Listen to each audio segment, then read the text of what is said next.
Hi friends, మా ప్రియా వాళ్ళ ఇంట్లో పండగ క్లీనింగ్ అంటండి. క్లీనింగ్ ఏమో కానీ ఇల్లు పీకి పందిరేసినట్టుందండి. అసలు బెడ్రూమ్లో ఉండే మంచాన్ని 4-5 పార్ట్లుగా చేసి ఈ విధంగా నీట్గా తుడిచి కడిగేసిందంట. నెక్స్ట్ అయితే బెడ్రూమ్లో ఉండే గోడలను కూడా అంట సోప్ వేసి బ్రష్ చేసి రుద్ది కడగాలంట. పని చేసిందంటే రాత్రి అయినా కూడా సరే అక్క నేను ఈరోజు కంప్లీట్ చేయింది ఒప్పుకోను అని అంటే అంటా ఉన్నింది. నీట్గా అయితే పొద్దున స్టార్ట్ చేసిందండి, నైట్ అయ్యింది. పాపం తుడిసిందే కడిగిందే మా ప్రియ.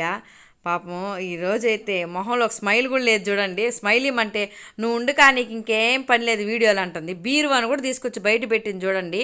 బెడ్రూమ్ క్లీనింగ్ కంప్లీట్ అయిపోయిందండి. ఏందబ్బా ఈ ఆర్ట్ అనుకుంటున్నారా? ఇది మా ప్రియ ఫోటో అండి. మా ప్రియ ఇల్లు కట్టుకున్నప్పుడు మా అన్నని అడిగైతే ఈ ఆర్ట్ వేయించుకుందండి బెడ్రూమ్లో. మా అన్న అయితే బొమ్మలు చాలా బాగా వేస్తాడండి. మనం ఏదన్నా ఒక ఫోటో ఇస్తే ఆ ఫోటోలో ఉన్నట్టు యాజ్ ఇట్ ఈస్ దింపేస్తాడు. వెంకటగిరిలో క్రాంతి అంటే తెలియని వాళ్ళంటూ ఎవరు ఉండరు. మా అన్న వేసిన ఆర్ట్ ఎలా ఉందో కామెంట్ చేయండి. మీకు నచ్చే ఉంటుంది ఖచ్చితంగా. ఈ వీడియో నచ్చితే లైక్ చేయండి, సబ్స్క్రైబ్ చేయండి.